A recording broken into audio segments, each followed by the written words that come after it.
Cigarette தண்ணி படத்தில் வந்தால் சிகரெட் ட்ரிங்க்ஸ் ரெண்டுமே பண்ண மாட்டேன். கேட்க அவ்வளவுதான் போதுமா? சார் அவரு விஜய் சார் வந்து அரசியலுக்கு போயிட்டாரு. அஜித் சார் சினிமா விட்டு ரேசிங்க்கு வந்துட்டாரு. அவரும் சில படம் நம்ம அந்த கேப்ல இப்போ வந்து எல்லாருமே லெஜெண்ட் வந்திருக்காருன்னு சொல்லிட்டு இருக்காங்க. இதை எப்படி பாக்குறீங்க? சோஷியல் மீடியால பொதுவா வந்து நிறைய மீம்ஸ்கள் வரும். சரி. ஸோ உங்களை பத்தியான நிறைய மீம்ஸ்கள் வந்திருக்கு. நீங்க அதை சரிங்க. பார்த்திருக்கீங்களா? இல்ல அது பாதர் பண்றது இல்ல. ஏன்னா எனக்கு தெரியும், என்னுடைய இலக்கு எனக்கு தெரியும். அதனால அதை பெருசா நான் பாதர் பண்றது இல்ல. நான் என்ன இலக்கு நோக்கி பயணிச்சுட்டே இருப்பேன். Yes sir.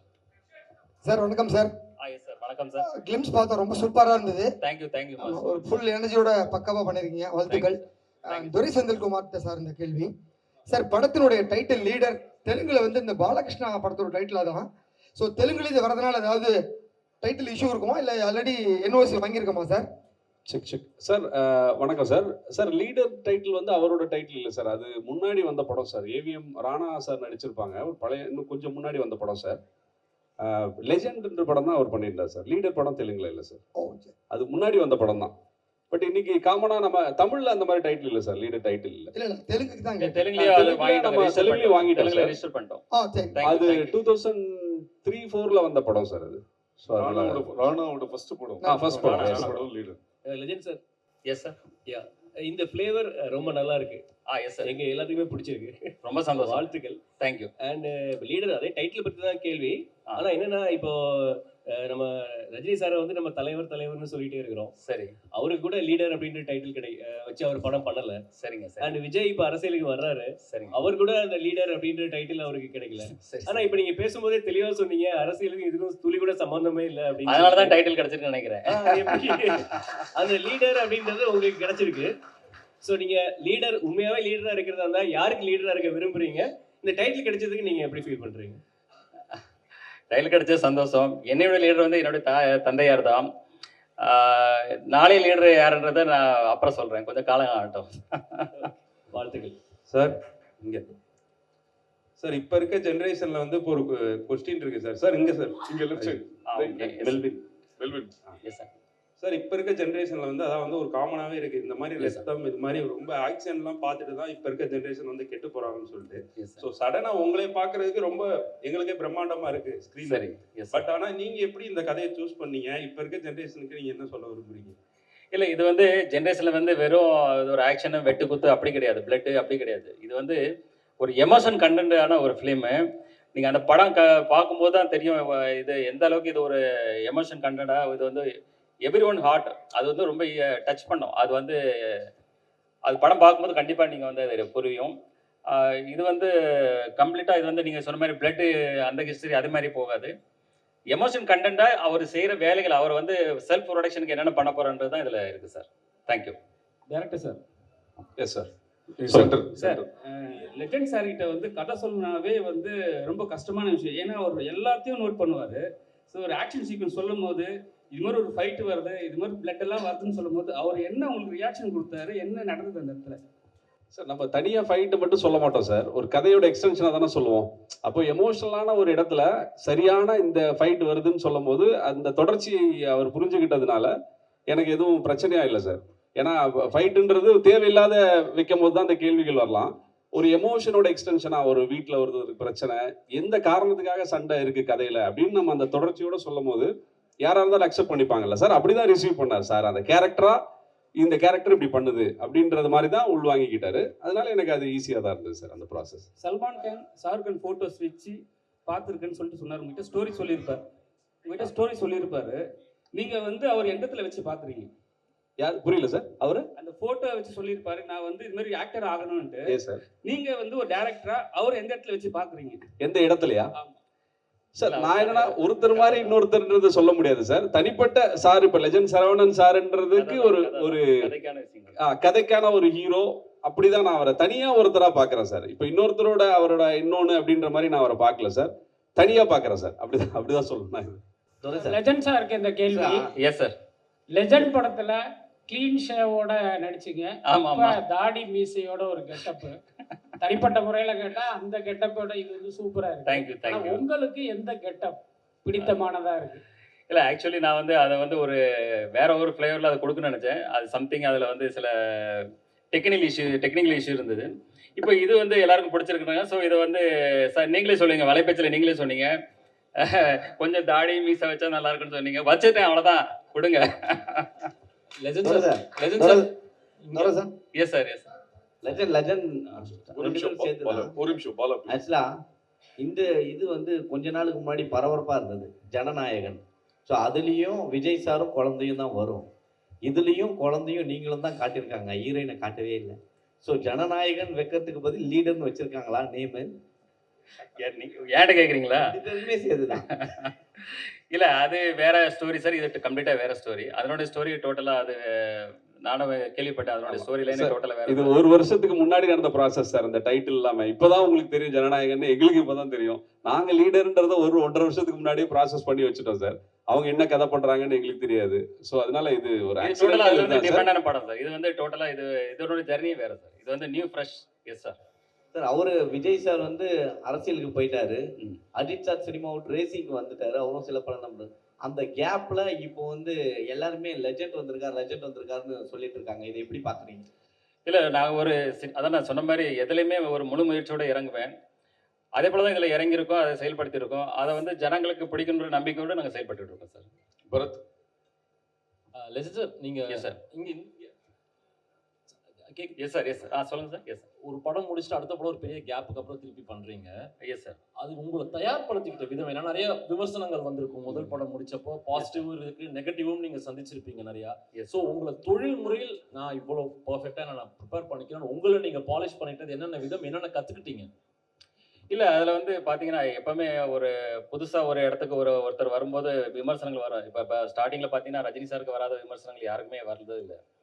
ஸோ விமர்சனங்கள் வந்து வந்தாலும் நம்ம வந்து ஒரு நம்பிக்கையோட, நம்மளுக்கு ஒரு இலக்கு தெரியும், அந்த இலக்கை நோக்கி நம்ம பயணிக்கும் போது நம்ம கிளியராக மைண்டு அதை நோக்கி பயணிக்கும் போது அது வெற்றி கிடைக்கும் போது அந்த விமர்சனங்கள் அப்படி பாசிட்டிவாக மாறிடும். இதுதான் என்னுடைய கொள்கை sir. Legend sir. Yes sir. First படமும் உங்களுக்கு எல்லு, இந்த படமும் ஃபர்ஸ்ட் அது தானா அமைஞ்சதுங்க, தானா அமைஞ்சது. அது ஒன்றும் பிளான் பண்ணல, தானா அமைஞ்சது. அஜித் சார் வீடியோ ஸ்டார்ட் பண்ணுவாரு. இல்லை அப்படி இல்லை, அது தானா அமைஞ்சது சார். இது எதுவும் ப்ராக்டிஸ் இது பண்ணல. Yes sir. Next sir frame sir. Frame கொஞ்சம் சார். சரிங்க சார், சோஷியல் மீடியாவில் பொதுவாக வந்து நிறைய மீம்ஸ்கள் வரும். சரி. ஸோ உங்களை பற்றியான நிறைய மீம்ஸ்கள் வந்திருக்கு, நீங்கள் அதை பார்த்துருக்கீங்களா? இல்லை, அது பாதர் பண்ணுறதில்ல. ஏன்னா எனக்கு தெரியும், என்னுடைய இலக்கு எனக்கு தெரியும். அதனால் அதை பெருசாக நான் பாதர் பண்ணுறதில்ல. நான் என்னை இலக்கு நோக்கி பயணிச்சுட்டே இருப்பேன். ஸோ அந்த இலக்கை அடையும் போது ஆட்டோமேட்டிக்காக அது வந்து அப்போ புரியும். அது வந்து வாட் இஸ் நான் என்ன நினைக்கிறேன், நான் என்ன செஞ்சேன்றது எனக்கு புரியும். That's all. அவங்களுக்கு என்ன சொல்ல விரும்புறீங்க நீங்கள், இந்த மீம்ஸ் கிரியேட்டருக்கு என்ன சொல்ல விரும்புறீங்க? இல்லை, இன்னைக்கு வந்து அது ஒரு காமனான ஒரு இதாக இருக்குது. எல்லாருமே அதை செய்கிறாங்க. இன்னைக்கு வந்து அது தவிர்க்கவே முடியாது. இன்னைக்கு வந்து எல்லாரையும் விமர்சனத்துக்குள்ளாராங்க. அதாவது மிகப்பெரிய தலைவர்கள்லேருந்து கடவுள்லேருந்து எல்லாரையும் விமர்சனம் பண்ணுறாங்க. அதை நம்ம பெருசுப்படுத்தி பார்க்கணும் அவசியம் கிடையாது. நம்ம என்ன செய்கிறோன்றது தான் ரொம்ப முக்கியம் சார். சார் இங்கே எஸ் சார். சார், இப்போ நீங்கள் பெரிய பிஸ்னஸ் மேன் தமிழ்நாட்டிலேயே. Yes sir. ஆனால் வந்து பெரிய ஹீரோவாக வந்து உருவெடுத்து வரீங்க. உங்களுக்கு வந்து ட்ராவல் பண்ணுறது, பிஸ்னஸ் ட்ராவல் பண்ணுறது பிடிக்குதா, இல்லை வந்து ஒரு பெரிய ஹீரோவாக ட்ராவல் பண்ண பிடிக்குமா? இல்லை, எனக்கு ஃபஸ்ட்டு ஃபேமிலி பிஸ்னஸ் தான். அதான் ஃபஸ்ட்டு எனக்கு இம்பார்ட்டன்ட். அதில் தான் ஃபுல் ஃபோக்கஸ்டு. இது வந்து எனக்கு ஃபேஷன். எனக்கு வந்து சின்ன வயசில் நான் சொன்னேன், ஆல்ரெடி இப்போ சொன்னேன், சின்ன வயசுலேருந்து ஆர்வம் அதிகம். ஸோ அதனால் இந்த துறைக்கு வந்தேன். அதில் என்னால் செயல்பட்டு என்னால் அதை சக்ஸஸ் பண்ண முடியுன்ற நம்பிக்கையோடு தான் இதை நான் செயல்பட்டு இருக்கேங்க. சரி, அப்புறம் வந்து எல்லாருமே கேட்குற ஒரே விஷயம், சாரோட ஃபோட்டோ மட்டும்தான் சரணா ஸ்டோரில் இருக்குது, மற்ற ஆக்டரோட ஃபோட்டோஸ் யாரும் வர மாட்டாங்கன்னு சொல்லிட்டு இருக்குது. நான் கூட பார்த்துருக்கேன். அப்படி அதெல்லாம் உண்மை. இதுக்கப்புறம் இந்த படத்தில் எல்லாரோட ஆர்டிஸ்டோட ஃபோட்டோவும் இல்லை கண்டிப்பாக வரும். இப்போ இது வந்து ஒன்லி கிளிம்ஸ். இப்போ தான் ஆரம்பம். இன்னும் வந்து ஆடியோ ஃபங்க்ஷன் இருக்குது, அடுத்தது இன்னும் டீசர் இருக்குது, அடுத்தது எல்லாத்துலேயும் வரும். கண்டிப்பாக வருங்க. எல்லாருமே அதில் பங்களிப்பு இருக்குது. எல்லாருடைய பங்களிப்பும் காட்டும். மணி சார் வணக்கம். மணி இங்கே இருக்கேன். This question is to the டைரக்டருக்கான கேள்வி. சார், இந்த படத்தினுடைய பட்ஜெட், ஏன்னா இது வந்து this comes from a very powerful production house. அதனால ஆப்வியஸ்லி வந்து பட்ஜெட்னுடைய டீட்டெயில்ஸ் எங்களுக்கு சொன்னீங்கன்னா நல்லாயிருக்கும். அண்ட் இதுக்கு ஷூட் பண்ண எடுத்துக்கிட்ட டியூரேஷன், எங்கெல்லாம் ஷூட் பண்ணியிருக்கீங்க, படத்தில் சொல்ல வர மெசேஜ் ஏதாவது இருக்குது, அதை பற்றியும் சொன்னீங்கன்னா நல்லாயிருக்கும். Yes sir. சார், அரௌண்ட் எனக்கு எக்ஸாக்டாக தெரியல சார். பட்ஜெட் வந்து சாருக்கு தான் தெரியும். நான் என்ன கேட்டனோ எல்லாமே பண்ணி கொடுத்தாருன்றது தான் எனக்கு தெரியும். அதை தாண்டி அவர் எதையும் கேட்கவும் அலோவ் பண்ணல. இந்த படம் வந்து தூத்துக்குடியில் பண்ணியிருக்கோம் சார். ஜார்ஜியாவில் ஒரு 15 days ஃபாரின் ஷூட் பண்ணியிருக்கோம். ராஜஸ்தானில் ஷூட் பண்ணியிருக்கோம். ஊட்டியில் ஷூட் பண்ணியிருக்கோம். இப்படி பல இடங்கள் பண்ணியிருக்கோம் சார். ஒரு 90 days அரௌண்ட் 90 days கிட்ட ஷூட்டிங் போச்சு சார். 97. ஒரு 7 நாள் ஒரு வேற ஒரு டேஸ் தான் 97 கிட்டத்தட்ட எல்லாமே 1.5 கால் ஷீட் பார்த்தீங்கன்னா 150 நாள் மைண்டில் வச்சிருங்க. ஸோ அப்போ எவ்வளோ பெரிய படம், ஆனால் அதை கிறிஸ்பாக அதை வந்து 2 hours 20 minutes 15 minutes அப்போ அந்த அளவுக்கு அதை கிறிஸ்பாக எப்படி கொண்டு வந்திருக்காருன்னு பாருங்க. அப்போ அது அதனுடைய அந்த அளவுக்கு அவர் வந்து மெனக்கெட்டு இருக்காரு. சார் 3 பேருக்கும் சார் இங்கே சார் ஜிப்ரான் சார் ஃபர்ஸ்ட், இந்த படத்தில் நீங்கள் சந்திச்ச டிஃபிகல்ட்டிஸ் எதனா இருக்கா? செக் த டிஃபிகல்ட்டிஸ் மியூசிக்கெலாம் எனக்கு நிறையா சேலஞ்சஸ் இருந்துச்சு. என்னென்னா படம் என்னதான் பார்த்தீங்கன்னா ஒரு ஸ்கேலில் ஆரம்பிக்கும். ஒரு சார் அப்போது சொன்ன மாதிரி ஒரு ஃபேமிலிக்குள்ளே ஒரு அப்பாவுக்கும் குழந்தைக்குமா ஆரம்பிக்கும். தென் அது வந்து ரொம்ப பெருசாகிக்கிட்டே இருக்கும். பட் மியூசிக்கல்லி ஃபஸ்ட் பாயிண்ட்லேருந்து லாஸ்ட் பாயிண்ட் வரைக்கும் எல்லாமே கனெக்டடாக இருக்கும். ஸ்க்ரீன் பிளே வந்து I mean hats off to the director. So so emotional கண்டென்ட்டும் இருக்கும். அதே இமோஷனல் கண்டென்ட் ஒரு லார்ஜர் ஸ்கேலில் இப்போது ஒரு ஆக்ஷன் சீக்வன்ஸ்லேயோ ஒரு ஸோ அந்த டிரான்ஸ்ஃபர்மேஷன் மியூசிக்கல்லி பண்ணுங்கிறது எனக்கு மியூசிக்கல்லி கொஞ்சம் சேலஞ்சிங்காக இருந்த ஒரு விஷயம். அண்ட் அப்புறம் இன்னொரு விஷயம் வேறு டேரக்டரோட பிகாஸ் அவரோட ரொம்ப கிளாரிட்டியாக இருந்தார். இது வேணும், எனக்கு இந்த ஆப்ஷன்ஸ் போகிறது, இது இப்படி இருக்கலாம், இல்லை எனக்கு கொஞ்சம் டைம் கொடுங்க, நான் ஃபஸ்ட்டு ஒன்று ஓகே பண்ணிட்டு செகண்ட் ஒன்று ஓகே பண்ணுறது, இன்னும் அந்த மாதிரி எனக்கு கன்ஃபியூஷன்ஸ் இல்லை. ஸோ அதனால் எனக்கு இது எனக்கு ரொம்ப ஹெல்ப்ஃபுல்லாக இருந்துச்சு இந்த பார்ட் நான் சொல்லுவேன். சரவணன் சார் உங்களுக்கு சார். Yes sir. சார் உங்களுக்கு இந்த படத்துக்கான டிஃபிகல்ட்டிஸ் எதனா இருக்கா? இல்லை, எனக்கு டிஃபிகல்ட்டுன்னு பார்த்தீங்கன்னா நம்ம விடிவி கணேஷ் சார் தான். ஏன்னா அவர் கூட நடிக்கிறதுன்றது எனக்கு அதான் மிகப்பெரிய சவாலாக இருந்தது இந்த படத்தில். ஆனால் சார் வந்து என்ன பண்ணிட்டாரு, படத்தோடைய மூடு மாறிடுன்னு சொல்லி நிறைய சென்சார் போட்டு எல்லாத்தையும் தூக்கிட்டாரு நிறைய விஷயங்களை. ஸோ எனக்கு ரொம்ப கஷ்டமாக இருந்து நான் வேலை பார்த்தது நம்ம விடிவி கணேஷ் சார் தான். அவர் தான் தேங்க்ஸ் சொல்லணும். சார் நீங்களும் சொல்லுங்க சார் உங்களுக்கான டிஃபிகல்ட்டிஸ் இந்த படத்தில் என்னென்ன? இல்லை சார், எனக்கு அப்படி எதுவும் இல்லை சார். நான் ஒவ்வொரு என்ன சொல்கிறது, நம்ம ஒரு சீனை ஒவ்வொரு நாளும் எப்படி எடுக்க போகிறோன்ற ஒரு இதோடு தான் ட்ரீமோட தான் ஒவ்வொரு டைரக்டரும் செட்டுக்கு போவோம். அது கரெக்டாக முடிஞ்சுதான்றதை ஈவினிங் டபுள் செக் பண்ணுவோம். அப்படி தான் நான் இந்த ப்ராசஸை பார்த்தேன், அப்படி தான் இதுக்குள்ளே இருந்தேன். எனக்கு தனியாக அப்படி எதுவும் கஷ்டமாக எதுவும் தெரியல சார் இந்த படத்தில். இன்னும் சொல்ல போனால் எனக்கு சில படங்களில் நம்ம ப்ரொடியூசரை சில விஷயங்கள் கன்வின்ஸ் பண்ண வேண்டியிருக்கும். இந்த படத்தில் நான் என்ன நினைக்கிறேனோ அது எல்லாத்தையும் பண்ண முடிஞ்சதுனால எனக்கு கொஞ்சம் ஈஸியாக தான் இருந்தது இந்த படம் பண்ணுறது மற்ற என்னோட படங்களை விட. அப்படி தான் நான் சொல்லணும் சார். சரவணன் சார் சார் மோகன் அங்க முடிச்சிட்டு வரட்டும். அதாவது சொல்லுங்க. சினிமா சார்ந்த விழாக்களுக்கு வந்து சினிமா சார்ந்த பிரபலங்கள் வச்சு தான் ஆடியோ ஃபங்க்ஷனோ டீசர் எல்லாம் வெளியிடுவாங்க. சரி. ஆனால் நீங்கள் விக்ரமராஜா சார் வச்சு பண்ணியிருக்கீங்க, அதுக்கு காரணம் என்ன? இல்லை, அவர் என்னுடைய நண்பர், நீண்ட கால நண்பர். அதாவது இன்னைக்கு வியாபாரத்துறையில் என்னுடைய துறையிலே அவர் இருக்கிறாரு, அதை சார்ந்த மக்கள் அவர் கூட இருக்காங்க. ஸோ அந்த நட்பு ரீதியாக நான் வந்து அவரை என் கூட இணைச்சிக்கிட்டேன். அந்த நட்பு இன்னைக்கு இல்லை, இன்னைக்கு ரொம்ப சிறு வயசுலேருந்தே இருக்குது. இந்த நட்பு எங்கே தொடரும், இது வந்து அதுக்கு எல்லையே கிடையாது. சார் ஃபஸ்ட்டு வந்து லெஜண்ட் சரவணா பேர் இருந்தது சார். அப்போ வந்து லெஜண்ட் சரவணன் கூப்பிட்டு வந்தாங்க. இப்போ லீடர் சரவணான்னு சொல்லிட்டு போடுவாங்களா சார் நேமு, இல்லை வந்து கண்டினியூவாக லெஜண்ட் சரவணன் தான் வரும்? படத்துடைய பேர் தான் இல்லை லீடர், என்னுடைய பேர் லெஜண்ட் சரவணன் தான் சார். ஏன்னா ஆக்சுவலி சரவணன் தான் இருந்தது. அப்புறம் அந்த கடை பேர் வரும்போது லெஜெண்டுன்னு வரும்போது நிறைய சரவணன் இருந்ததால லெஜண்ட் சரவணன் அதை கொஞ்சம் மாற்றிக்கிட்டோம், அவ்வளோதான். That's all. Legend sir director stunt அதிகமாக பண்ணிருந்ததா சொன்னாங்க. ஸ்டண்ட் பார்க்கும்போதே கிளிம்ஸ்லயே காமிச்சிங்க. ஆமா ஆமா. இதுக்காக டைரக்டர் ஏதாவது ப்ராக்டிஸ் அனுப்புனாரா? ஏன்னா இப்போ சமீபத்தில் ஆன் ஸ்பாட் பண்ணுறதா, எல்லாமே ஆன் ஸ்பாட் தான், இறங்கி அடிக்கிறது தான். ஆமா ஆமா. சொல்லுவார் அவரு, இதுல சொல்லுவார் தலைவர் யாரு, ஸ்டன் மாஸ்டர் சொல்லுவாரு, அன்னைக்கு ஆடியோ ஃபங்க்ஷன்ல சொல்லுவாரு. சார் இயக்குனர் சார். Yes sir. இந்த சைடு சார். எங்க சார்? இங்கே சார். Right sir. சொல்லுங்க. கருடன் வந்து மிகப்பெரிய வெற்றி உங்களுக்கு. இப்போ வந்து லீடர் பண்ணிருக்கீங்க. தமிழக மக்களுக்கு இந்த படம் வந்து என்ன மாதிரி தாக்கத்தை ஏற்படுத்தும் சார்? சார் மக்களுக்கு தாக்கத்தை பெரிய கேள்வியா இருக்கு சார். இது அந்த அளவுக்குலாம் இல்லை சார். ஒரு திரைப்படமா அவங்களுக்கு ஒரு என்டர்டைன்மெண்ட்டும் ஒரு டேக் அவே பாயிண்ட்டும் நம்ம சின்னதாக ஒன்று பண்ணிட்டாலே ஒரு பெரிய அச்சீவ்மெண்ட் தான் சார் இன்னைக்கு இருக்கிற தமிழ் சினிமா சூழலில். ஏன்னா இது பிஸ்னஸும் சேர்ந்தது இல்லை சார் ஒரு திரைப்படம்ன்றது. ஸோ இதில் அந்த பிளெண்டு கரெக்டாக இருக்கும் சார். ஒரு டேக் அவே இருக்கும், ஒரு ஃபேமிலிக்கான என்டர்டைன்மெண்ட், அது கூட எல்லாமே சேர்ந்த மாதிரியான ஒரு கமர்ஷியல் பேக்கேஜ் தான் சார் அந்த படம். சரவணா சார். ஃபர்ஸ்ட் படம் வந்து சூப்பர் கான்செப்ட். அதாவது சுகர் பேஷண்ட் வந்து மருந்து, அதுக்காக நீங்க இறங்குனீங்க, அதுவே பெரிய ஒரு வரவேற்பா இருந்தது. ஆனா இப்போ சமீபமா பாத்தீங்கன்னா இந்த போதை கலாச்சாரம் அந்த படங்கள்லாம் வர ஆரம்பிச்சது. ஸோ இந்த மாதிரி போதை கலாச்சாரம் அந்த மாதிரி உங்ககிட்ட ட்ரெண்டிங்கில் அந்த மாதிரி ஸ்டோரிஸ் ஏதாவது வந்தால் நடிப்பீங்களா? மக்களுக்கு மெசேஜ் சொல்கிற மாதிரி படங்கள் நடிப்பீங்களா? இல்லை, எப்போவுமே இதில் வந்து ஒரு கான்செப்டோட தான் இருக்குது. இதில் வந்து பார்த்தீங்கன்னா பார்க்கும்போது எல்லாருமே ஒரு பாசிட்டிவ் வைப்ரேஷன் வரும். கண்டிப்பாக நெகட்டிவ் ஷேடான விஷயங்கள் எதுவுமே நான் பண்ண மாட்டேன். ஸோ இது ஒரு பாசிட்டிவ் தான். இந்த படத்தில் பொறுத்த வரைக்கும் எல்லாமே கம்ப்ளீட்டாக பாசிட்டிவாக தான் இருக்கும். Sir Saravanan sir. Yes sir. இங்கே சார் பட்டி தொட்டி எல்லா இடத்துலையுமே உங்களுக்கு தெரியும். Yes sir. இந்த படத்தை நீங்கள் அடிமட்ட மக்களுக்கும் போய் சேர அளவுக்கு நீங்கள் என்ன மாதிரி எடுத்துகிட்டு போய் சேர்க்க போறீங்க சார் படத்தை? இல்லை, அதுக்கு முதல்ல ஆச்சாரம் தான் இது. உங்கள் முன்னாடி தான் இப்போ இருக்க இது உங்கள் முன்னாடி இருக்கிறத விட வேற என்ன இருக்குது? பட்டி தொட்டிக்கிட்ட போய் சேர்றது நீங்கள் தான்.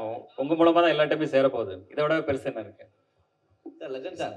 Yes sir. ஆக்சுவலாக படங்களில் வந்து பார்த்தீங்கன்னா மாஸ் ஹீரோக்கள் இப்போ சமீபமாக பார்த்தீங்கன்னா யோகி பாபு வாயில கூட சிகரெட் வச்சுட்டாங்க.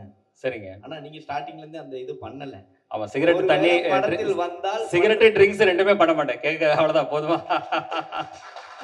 நான் ரியல் லைஃப்லேயும் பண்ணுறதில்ல, சினிமாவிலையும் அது பண்ணுறதில்ல. Sir Saravanan sir. Yes sir. முதல் படத்துல ஊர்வசி ரவுத்தையில வைக்கிறீங்க. ஆமாங்க ஆமாம். இந்த படத்துல ஹீரோயினை கண்ணில் காட்ட மாட்டேங்கிறீங்க. இல்ல, ஆல்ரெடி நான் தான் சொல்றேன் மேடம், பாயல் ராஜபத்னு சொல்லிட்டு ஆடியோ ஃபங்க்ஷன்ல எல்லாருமே கலந்துக்குவாங்க. எல்லா ஆர்டிஸ்டும் கலந்துக்குவாங்க. நெக்ஸ்ட் சார் வணக்கம். வணக்கம். வணக்கம் சார். பாலமுருகன் சாணக்கியால இருந்து. Yes sir. சார் துரை செந்தில்குமார் சாரோட கதை பண்ணணும்னு எதன் அடிப்படையில் இந்த இயக்குனர்கிட்ட படம் பண்ணணும் நீங்க முடிவு? இல்ல, நான் வந்து மிகப்பெரிய டைரக்டர்ஸ் 2-3 பேர்கிட்ட பேசிட்டு இருந்தேன். அது வந்து எனக்கு சில உடன்பாடுகள் ஏற்படலை. சார் கூட உட்கார்ந்து பேசும்போது எனக்கு அவங்க சொன்ன கதையாகட்டும் மற்ற விஷயங்களாகட்டும் எனக்கு ரொம்ப பாசிட்டிவாக இருந்தது. ஸோ அதனால் அவர் கூட இணைந்து இதை பணியாற்றும் போது தான் தெரிஞ்சது இந்த அளவுக்கு பிரமாதமாக இவர் பண்ணிட்டு இருக்காரு, ரொம்ப நல்லா இருக்குன்னு சொல்லிட்டு உடனே இப்போ பாதி படம் போயிட்டு இருக்கும்போது அடுத்த படம் பண்ணணும்னு சொல்லிட்டு இப்போ படம் முடிகிறதுக்கு முன்னாடி அட்வான்ஸ் கொடுத்து அவருக்கு அக்ரிமெண்ட்டும் போட்டாச்சு அடுத்த படத்துக்கு. சரவணன் சார். சார் லெஜண்ட்ல வந்து விவேக் சார் நடிச்சிருப்பாரு. எஸ். அவரு லைவ் ஆடியோ தான் போட்டிருப்பீங்க. இப்போ லைவ் ஆடியோ தான் அதில் போட்டிருப்பீங்க. ஸோ அது கொஞ்சம் ரஷ்ஷாக அதை கொஞ்சம் சவுண்டு ஏற்றி தான் பண்ணியிருப்பீங்க. இப்போ ஏஐ அந்த மாதிரிலாம் வந்துருச்சு. ஆமாம். அந்த வாய்ஸை மாற்றிட்டு ஏஐ ஏதாவது வைக்கிறதுக்கான வாய்ப்பு இருக்குமா விவேக் சாருக்கு? இல்லை, அது ஏதாவது ரீரிலீஸ் இருந்தால் அதை யோசிக்கலாங்க, அந்த டைம் பார்க்கலாங்க. Yes sir. Okay okay. Thank you thank you sir. Media நண்பர்கள் லெஜண்ட் சார் கூட சில பேர் ஃபோட்டோ எடுக்கணும்னாங்க. எடுக்க விருப்பம் உள்ளவர்கள் இந்த பக்கம் வந்து எடுத்துக்கலாம். மீடியா நண்பர்கள் வேண்டுகோள் படி.